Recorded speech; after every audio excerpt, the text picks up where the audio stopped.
שלום עליכם, יוסי כאן. היינו רוסים חוגגים ראש השנה שנקרא נובי גוד, ענאי יור.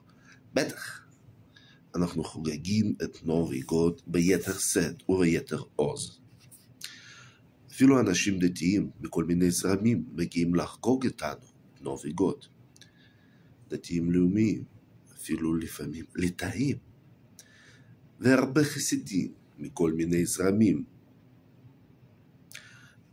גם אנשים מכל מיני עדות מגיעים לחגוג איתנו את נובי גוד.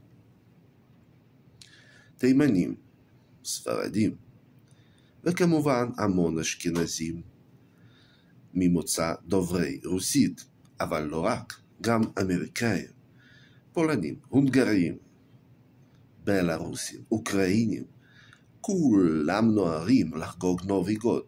אתמול חגגנו אותו, כאמור ביתר שאת וביתר עוז. נובי גוד של חסידוס, י"ט כסלו. כולנו חייבים לחגוג אותו, כי חסידוס החיה מחדש את נפש של העם היהודי. לומדים אותו היום בהרבה מאוד רטבים של שיעורי קבלה, שיעורי חסידות, תורת הנפש. הכל התחיל מחג הגילה של אלתר רבה, מפון חב"ד, מפטרופבלובסקיה קרפוסט, מבית סוהר פטרופבלובסק בסנט פטרבורג. החג הזה שייך לכל עם ישראל, כאמור, בגלל שחסידות החיה את נפש של עמנו. אז אני מזמין את כולכם, כל השומעים, לחגוג את החג נובי גוד, ענאי יור פון חסידס, ולברך כל אחד ואחד בהצלחה בלימוד. אצל רוסים יש פתגם, כמו שאתה פוגש את נובי גוד, איך שאתה מעביר את היום הזה, זה משפיע על כל השנה. אז בבקשה, תתייחסו מאוד ברצינות לנובי גוד של י"ט כסלו, נובי גוד שנה חדשה חסידוס. תברכו אחד את השני, סנובים גודום, אגות היור.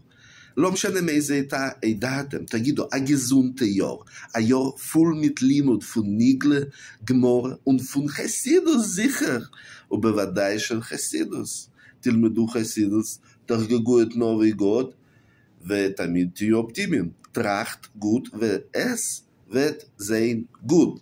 תאיר אידן, סנובים גודום, אגות היור וגזונט היור. alle Broches.